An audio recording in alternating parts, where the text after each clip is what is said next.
Ici, on pratique la chirurgie orthopédique, la chirurgie urologique, la chirurgie digestive et générale et la chirurgie cardiovasculaire et thoracique. Par rapport à la situation de départ où on avait 5 ou 6 chirurgiens et 5 salles d'opération, progressivement l'activité a augmenté pour se retrouver maintenant avec une vingtaine de chirurgiens rien que pour le grand bloc.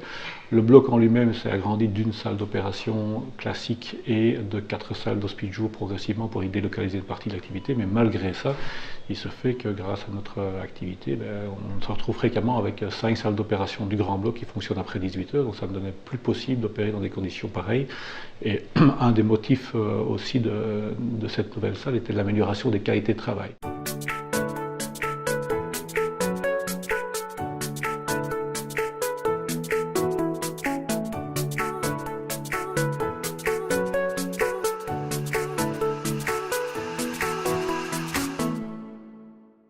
La difficulté, c'était la contrainte de localisation des travaux qui sont à l'intérieur d'un bloc opératoire qui jouxte un service de réanimation. Donc il y avait toutes les contraintes liées à l'accessibilité du chantier pour les entreprises et par conséquent toutes les contraintes liées aux travaux, contraintes de bruit, de poussière qu'il a fallu gérer. Donc de nombreux travaux ont dû s'exécuter la nuit, le week-end.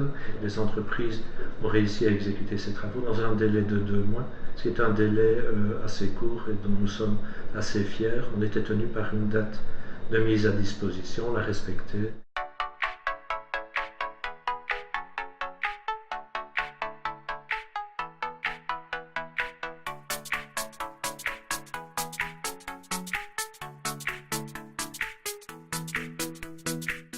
À partir du moment où on passe médecin ou infirmier à 12 heures dans cette salle d'opération, on a tenu à ce que cette salle soit plus joyeuse, avec une salle lumineuse et des décors qui permettent effectivement de se retrouver dans une atmosphère plus conviviale. Nous avons une grosse activité arthroscopique et le système est intégré, permet de se repérer aux écrans qui sont présents partout dans la salle, pour tous mes collègues qui pratiquent l'arthroscopie de manière importante, qui est une grande part d'activité de la chirurgie de l'épaule, mais également de la chirurgie du genou et de plus en plus de la chirurgie de la hanche également. Donc ça permet d'avoir des repères et de pouvoir consulter en permanence son écran sans avoir à faire des mouvements de torsion. Puis il y a une manipulation pour le personnel infirmier qui est quand même grandement amélioré grâce à ça. C'est le plaisir de travailler dans cette salle. Il y a de la place, il y a de l'espace, c'est lumineux. Non, c'est franchement très agréable. Ça a mis en place une nouvelle dynamique par rapport aux différentes équipes, que ce soit l'équipe infirmière, l'équipe médicale, d'anesthésie, l'équipe logistique également, la stérilisation. Et donc c'est pour nous un véritable challenge cette salle 7. À Saint-Luc, il y a une culture de gestion participative médicale dans les investissements et dans le fonctionnement de la clinique.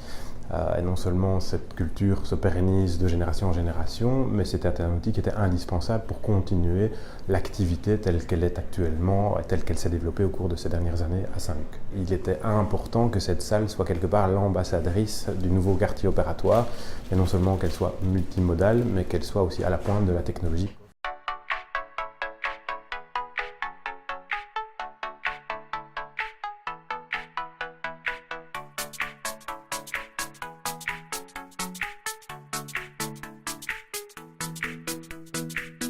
Toutes les décisions d'investissement, décisions stratégiques, décisions d'orientation sont toujours prises de manière absolument conjointe entre les médecins et l'administration. L'enveloppe dont on parle ici pour la salle 7, donc je dirais le projet salle 7, pas uniquement la salle en tant que telle, c'est près de 2 millions d'euros. Je dirais même un peu plus de 2 millions d'euros. Le projet global, c'est un premier module de près de 30 millions d'euros qui a permis de rénover l'ensemble de la tour d'hospitalisation. Et si on prend l'ensemble de tous les travaux qu'il faudrait pour finir Saint-Luc, je dirais à l'état neuf, on parle de près de 50 millions d'euros. Le projet en tant que tel ici est bien un projet participatif entre la communauté médicale et le gestionnaire pour pallier le fait qu'il n'y ait pas de subside. Donc ceci, c'est un projet purement autofinancé.